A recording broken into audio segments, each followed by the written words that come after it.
excited, everyone. Maryam is my sister. She is my biological sister and my spiritual sister, both. We've been together on a spiritual path from the very beginning, and our bond is very deep. I'm so excited to have her talk to the rest of you because she's always illuminating for me so much profound wisdom. She has an MA in Mythological Studies with an emphasis in depth psychology from Pacifica Graduate Institute, where she's currently a PhD candidate in mythology. Maryam teaches college writing and philosophy, presents on mythology, and does myth consultation on film, theater, and TV projects. She's also a very sought-after designer of homes. She's incredible at that. So with this, I'm going to turn it over to you, beloved. Hello, beloved. And beloveds, thank you so much for being here, for allowing me to be here and to have this avenue expression around some work that I've been doing for the past 6 years now. But in writing my dissertation, this is now year 2.5, and I'm going to really be speaking about some of the themes of this dissertation for the first time with you, so bear with me. Thank you, Banafshe. You took the words out of my mouth, my blood sister and my sister in quest. I mean, here we are both talking about mythology, family business. I see some friends out there. Hi, Yasinta. So I am going to speak today for about 30 minutes. There's a lot of information that I'm going to convey from scholarship around mythology, actually the figure of Aphrodite, and a lot of interpretation as well. If you come in and out because you're so in your body, and I'm about to go into such a maybe mental place, but I think more of an imaginal place. If you come in and out, don't worry about it, because I really continue to float around the same themes. I'm a comparative mythologist, so I have a tendency to start, then go far and wide, and then bring it back and go out again, and hopefully bring it back. So I'm obviously going to speak about Aphrodite today as a figure in mythology and what she's all about. In 2013, I attended one of Banafshe's workshops in Esalen, and it was the topic was the goddess, and she led us into a meditation and asked us to really connect with the goddess. It was the first night, and in the meditation, I had to be honest and tell the goddess that I don't really know her, and I asked her to show herself to me in that week. And well, she answered me very quickly, because as soon as I stepped out of the yurt, there I was surrounded by the most beautiful nature. For those of you who know Esalen, it's absolutely sublime. It's on a cliff overlooking the ocean. There's whales. And immediately I was confronted by the Aphrodite aspect of the goddess. I'm like, oh, the beauty of nature, the beauty of nature is one of the aspects of the goddess, and that aspect is Aphrodite. So, yeah, goddess of beauty. Now sometimes we're inclined to think of Aphrodite, I'm gonna stay with my notes, as a decorative accessory. She can be seductive, vain, she can be unserious, and yet there is nothing unserious about beauty for the Greeks, for the ancient Greeks. Take Plato, for example. For him, beauty is one of the high four eternal forms, and the most accessible one, meaning when we perceive beauty, we recognize the eternal instantly. We're all susceptible to the power of beauty, and for a reason. We're drawn to it in objects, people, landscapes, ideas, says Plato. Ultimately, because in beauty, we remember the eternal realm from which we come. And by extension, we remember the immortality of our soul. We remember ourselves.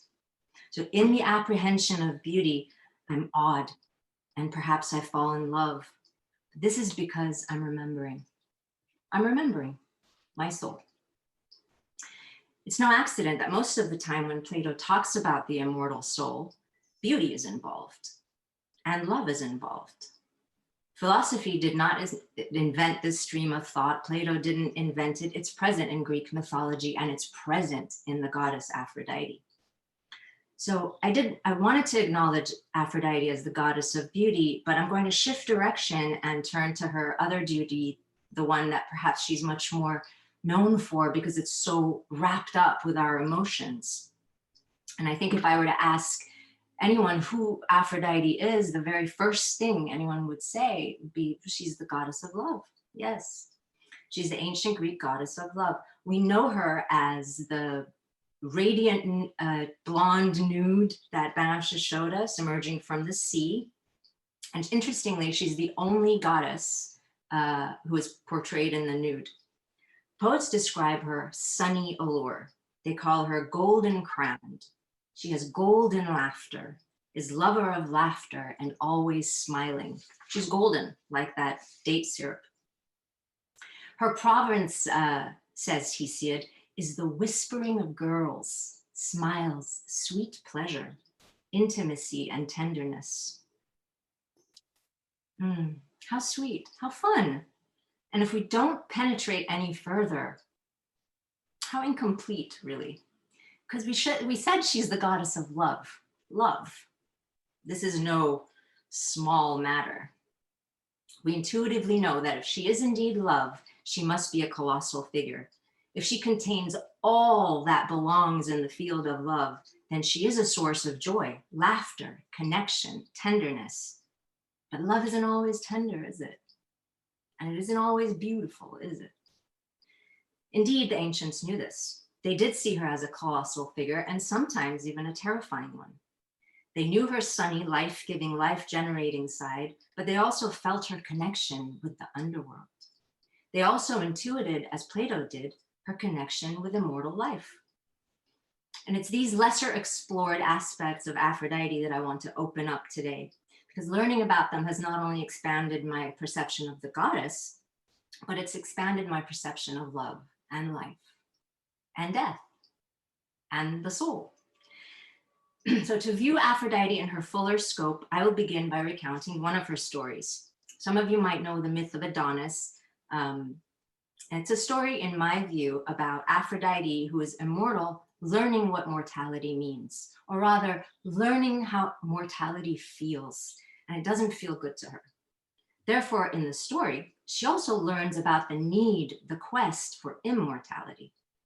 Afterwards, we'll look at the myth of her birth, some of her Eastern origins, her relationship with Inanna, Ishtar, Isis, Astarte, and I'll bring up some surprising attributes that the Greeks assigned her.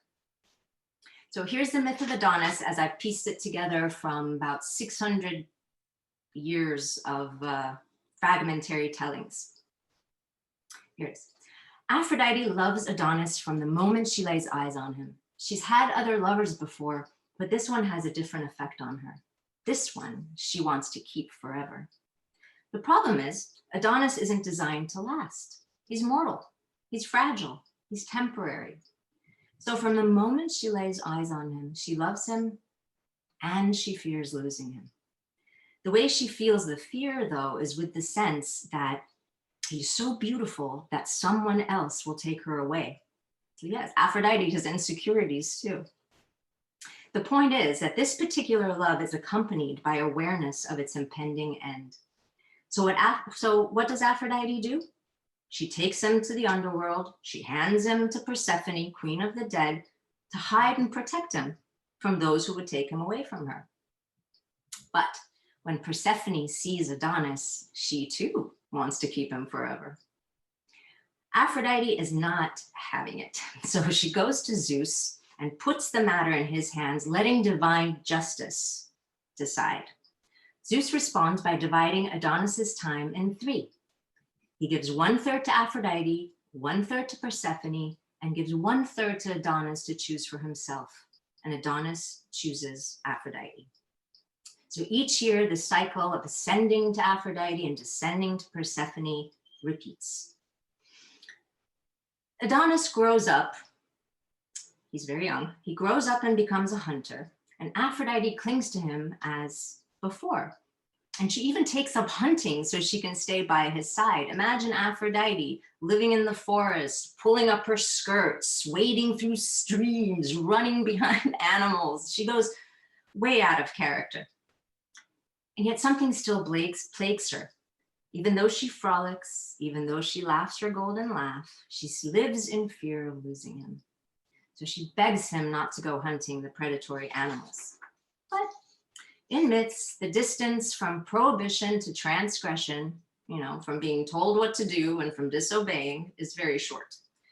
As soon as she flies away in her swan-drawn chariot to attend to her duties, Adonis tracks a wild boar. But he's no match for this animal, this long-time symbol of death. The boar pierces his tusk in Adonis's groin and leaves him bleeding on the shore. This time, Zeus is not called in. No deal is struck. Persephone keeps him in the underworld. Aphrodite grieves deeply. She screams in pain, tears her hair and her clothes. In one telling, she even jumps off a high cliff to, quote, free herself from her love. Aphrodite commits suicide as much as an immortal can.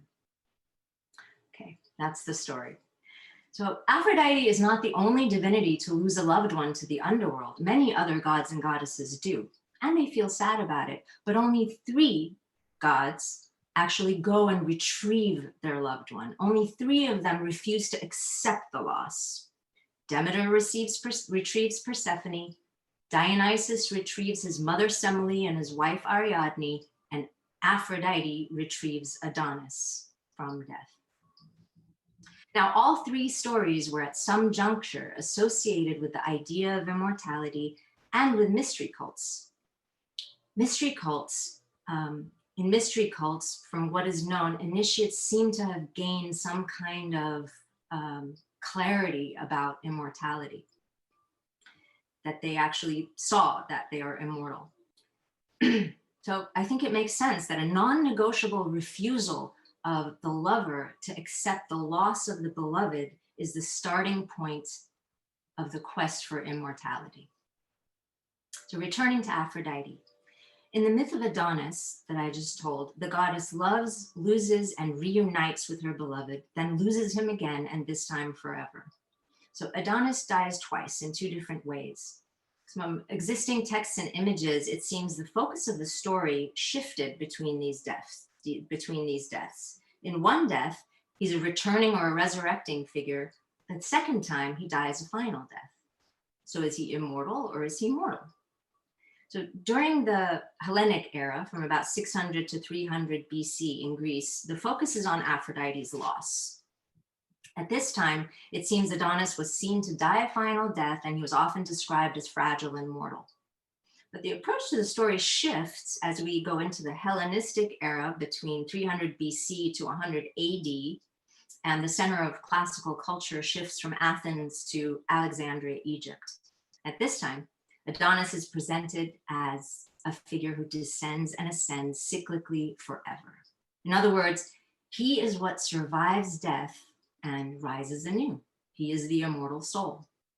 Furthermore, he's Aphrodite's eternal beloved and bridegroom. In other words, by virtue of Aphrodite's love, Adonis becomes immortal, becomes a god, and enters into sacred marriage with a goddess. The message being that the immortal soul exists in a paradisial state of eternal love. This is Aphrodite's notion of paradise, wouldn't it be? So I bring up the history of this shift because Alexandria was home to many mystery cults. inspired in part by the exploration of Egyptian thought that was available in Alexandria, with all their beliefs and big books and spells and initiation practices centered around the immortal soul and maneuvering through the beyond. In the Book of the Dead, Thoth says, thou shalt exist for millions of years. Thy period of life shall be millions of years. These beliefs and practices were associated with the Egyptian myth of Isis and Osiris, in which Osiris is dethroned and dismembered, but Isis rescues him, puts him back together, and he is returned to his throne. Osiris is the immortal soul, and Isis remembers him. There's that Platonic echo again of remembering the immortality of the soul. And Isis does the same for all souls that undergo initiation in her cult. So Adonis too was a dying and rising god, like the Egyptian Osiris. In other words, he was a mortal immortal. He was a god man. Adonis and Osiris both represented the plant-like immortal soul that dies one season only to regenerate again under the fertile, life-giving love of the lover goddess. And at the same time, Aphrodite's connection with Isis becomes emphasized. The goddess of regeneration of nature is the goddess of regeneration of the human soul as well. So the story of Aphrodite and Adonis contains the themes of love, death, and arrival into a divine and immortal state with the help of a savior goddess who retrieves the soul from the underworld, remembers the soul. Why does she do it? Simply because she loves him and cannot bear for him to disintegrate and vanish. His mortality is hugely problematic for her. So what could this be about? Psychologically, if we see the gods and goddesses as within us, then who is our guide out of the underworld each time we're abducted there? Each time we lose pieces of ourselves and need to regain our wholeness. Who is our guide to our own magnificent million-year-old soul, our divinity, and to the paradise we long for? The myth of Aphrodite and Adonis, like the myth of Isis and Osiris, says it is the one who loves us the most, the divine lover. Well, it's a very familiar refrain among this group, especially the readers of Rumi. The divine lover is sometimes the divine mother. Perhaps some of you are familiar with the myth of Deminer and Persephone, in which the goddess Deminer loses her daughter Persephone to the underworld, but retrieves her, and in doing so, gives humanity the gift of immortal life. This myth was enmeshed with the mystery cult of Eleusis. It expresses the belief in a paradise available in the afterlife, but only for those who are initiated into the mystery. Those who purify themselves then receive the beatific vision of a blissful life beyond death. Heaven, essentially. I just bring this up to show how in Greece, it was by virtue of a goddess's love and insistence that the soul would come to know itself as immortal and would achieve paradise. Demeter is the mother goddess who raises her lost child from the land of the dead. Aphrodite is the lover goddess who raises her lost lover. And they're both considered mourning goddesses. So the ones who loved the most, the mother and the lover, mourned the most. In Egypt, Isis is the mourning goddess. Again, the one famed for the intensity of her devotion is also famed for the intensity of her loss. So there doesn't seem to have been a mystery cult devoted to Aphrodite and Adonis, but the mysteries of Demeter, Isis, and Dionysus went on for several years, and all three are about immortal life, and all three are love stories in which immortal life is presented as a joyful reunion and an eternal one. Their stories begin as tragic stories of love and death, but end happily ever after. So now, how is it that Aphrodite, whose province is the, quote, whispering of girls, became associated with such loss or with eternal paradise? So maybe that one we understand. So I want to show that Aphrodite was inextricably linked with death and with eternity from the moment she was linked with love, meaning from the start. So let's look now at the myth of Aphrodite's birth in Pisad's Theogony. He wrote the Theogony in the 8th century BC, and it begins with a creation myth that's very much like a parallel to Hittite and Babylonian creation myths recorded centuries earlier, but this time involving Greek gods and goddesses. I say that for a reason.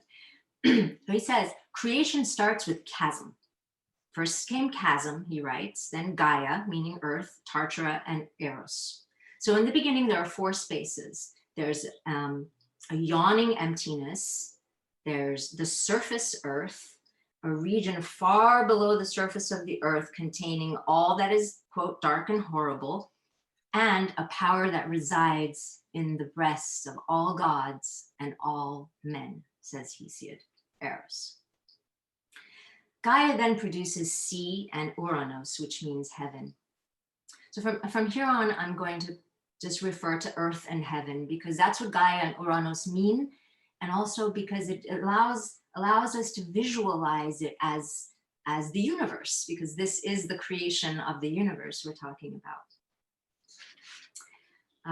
So Hesiod says, heaven rises far above the earth as Tartara deepens below it. So we can picture heaven spatially as the starry heavens above, just as easily as we can conceive of it as paradise. Now, each night, heaven spreads himself over earth. He loves to unite with her, but he loathes their children. So he hides them in a cavern inside her. Well, Mama is not too pleased about this, and she's quite sick of heaven. She feels bloated with all these children and wants them to come out. So she fashions a sickle, hands it to their son Kronos, and one night when heaven comes to lay with earth, Kronos castrates his father and throws his phallus into the sea. Some scholars don't define Kronos as time, and I'm not going to go into detail here, but Kronos is very much time. By the time that Kronos became Saturn in the Roman period, he was called Father Time. And this is very telling. Now, why is this important? Because when Kronos castrates heaven and the mantle of power shifts from heaven to Kronos, it shifts from heaven to time. Creation passes into the sphere of time. So the reign of time starts after the separation of heaven and earth. Time gives us changing forms and separate creatures. When time starts, nature starts, mortal life starts. And what is the very first power to emerge once the reign of time begins? It's love. When time throws heaven's phallus into the sea foams and Aphrodite is born. That's the image that we see of Aphrodite coming to shore. She's born from the separation of heaven and earth, but from the phallus. So she bears the sexual impulse of her father. And what is heaven's impulse? What is heaven's great desire? It is not to produce, it is not to create. He only desires to unite with earth and keep things like that eternally. No time, no change, no world, no evolution, no life and death. He desires the state before time began, before separation and separate creatures. Aphrodite's role is now to transmute heaven's desire for eternal union into the field of temporality. As Banafsha noted, when Aphrodite approaches the animals, they all are filled with the desire to go off and unite. And animals aren't alone in this. We're told that all living creatures and all gods are susceptible to the power of Aphrodite, to Aphrodite's urge. All except Athena, Artemis, and Hestia, that is. The desire she arouses for union goes back to heaven's urge for eternal union and the total erasure of separation. You see, Aphrodite is born in the realm of time and promotes the world of separate individuals by promoting reproduction, but her urge, the phallus in her, is an urge to overcome separation and return to union, which is a state outside of time. One of her titles is Aphrodite Urania, meaning heavenly Aphrodite. This title betrays her Eastern origin because it's a literal translation of the Semitic queen of the heavens. She shares this title with Ishtar in Babylon, and with Inanna in northern Sumer, but it refers to her embodiment of heaven's love, which is a love different from that of earth and opposed to time. Where earth favors separation and the changing forms of time, heaven doesn't. Aphrodite's Uranian aspect is the part of her that favors changeless, endless, deathless ever afters. And isn't the word forever always uttered by lovers? So as Urania, she is the goddess of eternal love. So now that we've seen how the ideas of eternal union and sacred marriage of heaven and earth adhere to her, let's move on and see how Aphrodite comes to be connected with death. What does this golden one have to do with the dark underworld? Now, as Banafsha mentioned, it's written that when Aphrodite first came to shore following her birth, she stepped onto the island of Cyprus, and wherever she walked, grass sprouted under her feet. So vegetation of nature was born under Aphrodite's feet. And at the same time, the Hore, meaning the hours, meet her on the shore, and they put jewels on her. They are responsible for the measure of time, seasons, hours, minutes, seconds. So as natural life sprouts beneath Aphrodite's feet, creation's clock starts to tick. This clicking, this ticking leads into the development of the underworld, Theogony. So chronologically, once Earth takes creation into her own hands, time starts its reign and love initiates the sphere of vegetation, thus conjuring the garden of impermanence with its ticking clock. This is the garden in which nature's creatures will live and die. In other words, the mortal world has begun. Accordingly, following Aphrodite's sunlit rise and subsequent waxing of nature, creation takes a darker turn and introduces its waning. Hesiod says at this point, night bore hateful doom and dark fate and death. She bore sleep, she bore the tribe of dreams. These are continuous with the birth of vegetal nature, for once born, nature's creatures must die. Once awakened, they must sleep and dream, and apparently they must also experience the nightmares of life, the doom and dark fate. Aphrodite is in this way implicated in bringing the darker polarity of life into being. Not only is she complicit in doom, dark fate, sleep, and dreams, but the giver of life is complicit in death. What? The dark end of love's spectrum appears in Aphrodite's connection to the underworld. Now, the myth of Adonis shows us that Aphrodite is at ease in this realm. She personally delivers the boy to Persephone. And when she does this, she joins only a handful of figures capable of traveling to and from the land of the dead. While we may be surprised by Aphrodite's underworld aspect, the ancients acknowledged it. In Greece, she was frequently worshipped locally as a divinity of death in the lower world, a role she brought with her from the east, again from Ishtar, who went down to the lower world to receive Tammuz. In Phoenician graves, we see Ishtar's statuettes in Phoenician graves. Greek titles disclosing Aphrodite's association with the lower world are Aphrodite on the tomb, the dark goddess. In Argos, she is called goddess of graves.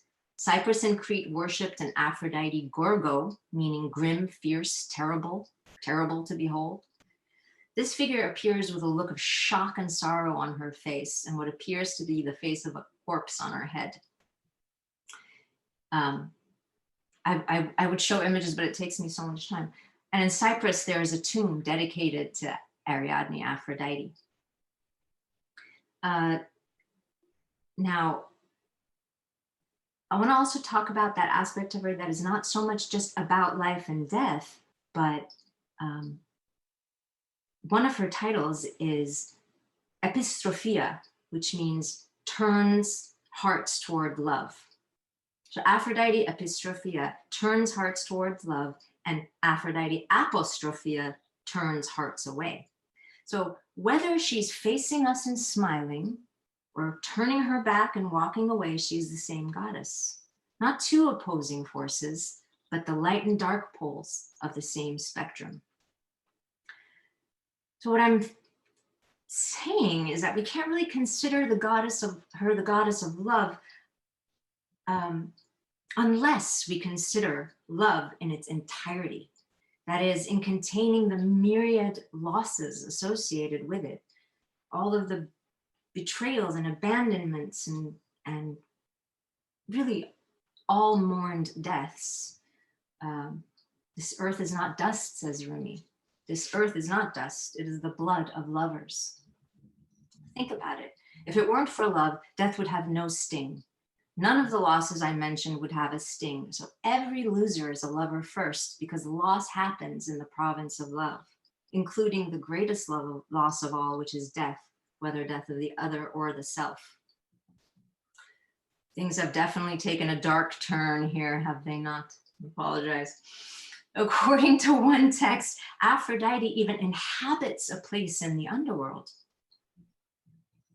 Its author, the author of this fragment, actually, Parmenides, claims there are two goddesses in the underworld. He writes, "The path down leads to Persephone's grove, yet beneath it there is a rugged track, hollow, bemired, yet best, whereby to reach all hallowed Aphrodite's lovely grove." So in death, difficult and bemired as it is, there is a path to love. This seems very important to me, because if the Queen of Heaven is in the underworld, then there's a doorway to heaven there, in the midst of death. In the midst of loss, there is a doorway to heaven. Aphrodite's domain then extends from earth to heaven and down to Tartarus. She is queen of heaven. Her crown is in heaven. Her feet walk upon and fertilize the grassy ground, and she plummets brokenhearted into the Tartaric depth, as low down as her heavenly ascent is high. So what this means to me is that she draws the heart heavenward in its desire for eternal, unchanging union across the earthly plane, covering it with life, and into the underworld experience of separation. Our desires and fears are wrapped up in one figure, in Aphrodite. Aphrodite says desire and fear are bound together, two poles of the same spectrum. And she is indeed a strange polarity of love and loss. But I think we should look a little bit more at her connection with immortal life. So when we continue to follow the mythology, we find that the relationship between the two goddesses, Aphrodite and Persephone, can be traced back to the Neolithic dual goddess. The life giver and death bringer as one. One body, two heads. One force generates life and takes it. Though they appear as two figures from our temporal dualistic perspective, they actually are one source. And they're both necessary for generation and regeneration of life in a never-ending cycle. We see this goddess clearly in Mother Earth. There is a view of immortality found in Earth Mother traditions, religions, in Earth Mother traditions, which are generally indigenous ones, plant-based, shamanic. In the Earth Mother mythic complex, death is not tragic, because when the earth is our mother, she births us into life and she receives us in death. We are born into our mother's arms and we return into our mother's arms. Joseph Campbell calls this the paradise of the mother goddess, a paradise neither lost nor regained, he says, but ever present in the bosom of the goddess mother, in whose being we have our death as well as life without fear. Likewise, Aphrodite receives Adonis. Isis receives Osiris. The two goddesses guide the beloved soul to come to them after death, and in doing so, come to their divine immortal self. In each case, the mortal soul must fall apart. It must undergo a journey to the underworld. It must lose, it must die. Their stories are about love and loss, but the love story is a metaphor about the mortal and immortal aspects of the soul. That Aphrodite has a hidden grove in the underworld means that at the lowest point of descent, the soul has access to Aphrodite's heaven, which is the heaven of eternal union, where the soul is immortal. So again, is this seed not present when Rumi says our death is our wedding with eternity? Our wedding It's a love story. And the same seed, and I'm bringing it to a close now, the same seed is also present when Tibetan Buddhism describes Dharmakaya. In the Tibetan Book of the Dead, we find that the Bardo state after death allows an opportunity for the deceased to recognize the light of their immortal soul and reunite with it. Instead of being trapped by the attachments and resentments of the life they just lived, and in its desire and fear attachment, and then reincarnate into a new karmic cycle, still in response to the old one. To see there's this possibility in the Bardo to go straight to the immortal soul instead of being stuck on the stories of the life just lived. And the journey of the soul in the Bardo reflect what's possible in meditation. The goal of Tibetan meditation is to disengage from the realm of desire and fear, to see with eyes from beyond dualistic consciousness, and to merge with the true soul. And interestingly, I found two descriptions of the merging of the soul in Dharmakaya, and I think they'll sound familiar to you by now. The Dalai Lama describes the realization of Dharmakaya as a child running into its mother's arms after a long separation. Another description is that of a divine couple, of the god and goddess in perpetual embrace, that is, in sacred marriage. That's the feeling of arriving to the immortal soul. And in both cases, there's joyous union of great lovers, and the quality of the ground into which the soul merges is love. It becomes available when we die, either literally or symbolically.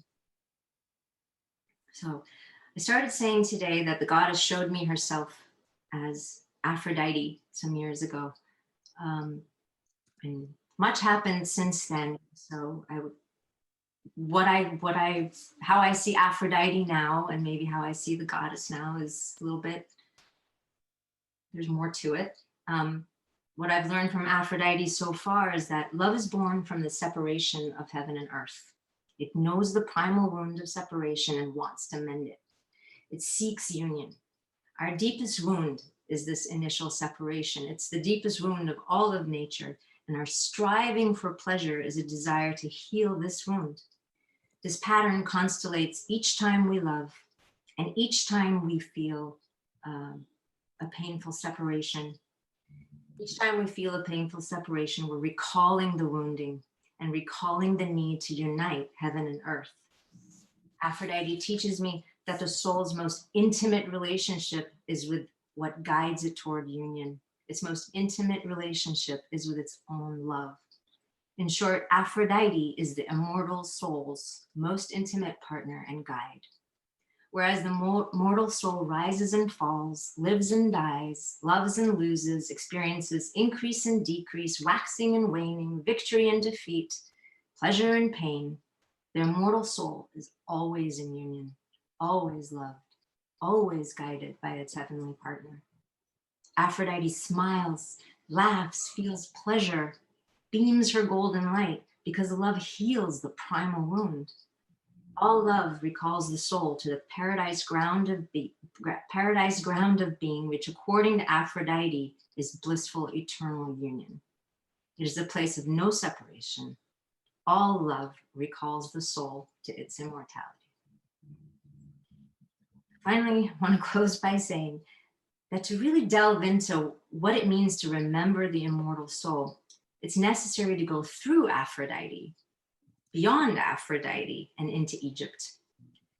In Egypt, Isis doesn't just unite with Osiris. She establishes the right balance in the soul. The Egyptians believe that the soul is a complex. Isis brings the soul complex into balance. When she restores Isis to his throne, she brings about a condition where Osiris, the immortal soul, rules the underworld with Isis always by his side. The desire body, Seth, stays in his own proper and important seat, and waking consciousness, the warrior King Horus, does the work of the immortal soul in the temporal world. Horus hears the guidance of Isis and sees with the eye of Osiris. You know that eye of Horus symbol? And what that eye of Horus symbol means, it's called a wajet. It means totality or unity restored. Well, we started with Aphrodite and we ended with Horus. Isn't Aphrodite a colossal figure? Thank you. Aho. Wow, amazing, amazing, amazing.